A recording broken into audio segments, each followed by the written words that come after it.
Time now, just about 6:52. Starting today, the trauma care program at Mercy Health Lorain Hospital is over, but the emergency room is still open and treating patients. And Tiffany, you've been digging into how this impacts the area. So really, what does this mean? It's really a lot to sort through, but hopefully we can simplify things for you this morning. Mercy Health tells me they are returning to the same level of exceptional emergency care that they had before this trauma partnership with Metro Health. But that specific trauma designation is now only at one hospital in all of Lorain County.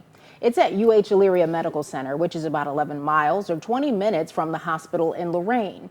It's raised concern for some. So I traveled to Elyria to learn more about its program and what this means for patient care.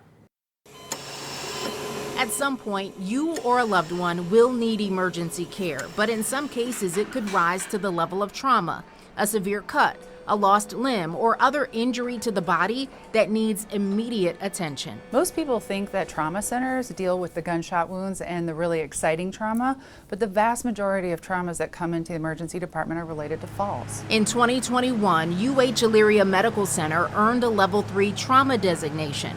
Chief Medical Officer Dr. Elizabeth Strebe says this type of facility is set up to treat patients with moderate to high-risk trauma. They can also easily transfer some of the sickest patients to centers with higher levels of trauma care, even between hospital systems. Part of being a trauma center is that you have to have a surgeon available 24/7. Now, sometimes that's in-house and sometimes that's just available in terms of response. But that can be very expensive.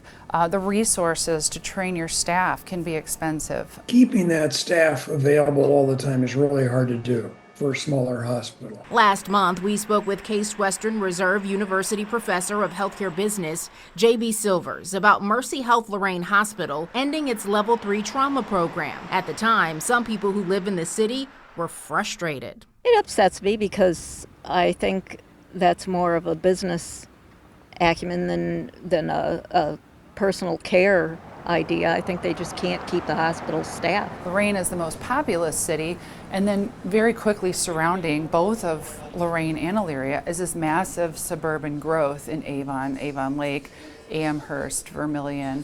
And so we really do see a large population out here that need trauma care. Let's take a look at the numbers. Life Care is the largest provider for EMS service in Lorain County. In 2023, they responded to 3,731 initial trauma calls. Of those, more than 2,100 went to Mercy Health Lorain. More than 1,400 went to Elyria Medical Center. It's really hard to know exactly how this is going to impact us, but based on our EMS volumes, I would suspect we will get a very large proportion of transports, what had been going from Mercy to Elyria. Are you ready for that? We're looking at that right now. People who live in outlying communities, should they be concerned if there isn't a trauma center near them? I think for the most part, people should just go to their local emergency departments to get care. We'll sort the rest out for them, and that's what really they should worry about. Well, Dr. Strebe says board-certified doctors who are in emergency departments across Northeast Ohio will be able to take care of you or your loved one. After an evaluation, I'm told Elyria Medical Center just renewed its trauma designation for 3 more years. The trauma program at Mercy Lorain started back in 2019. Now, I reached out to Mercy and Metro, who partnered on that program, for an on-camera interview, but both declined. Elyria is looking into its infrastructure right now, Mike. So we're talking about doctors, nurses, lab resources, space, all sorts of things to prepare for more patients. Yeah, thanks for breaking that all down. And you did it in an easy way to understand the impact on people there in Lorain County. Yeah, and I still have family there, right? Yes. Especially in the city of Lorain. So this is something that was close to me. I wanted to understand, like, what's going on? What does it mean for my loved ones? And hopefully this helps you too. It sounds like they're going to be okay.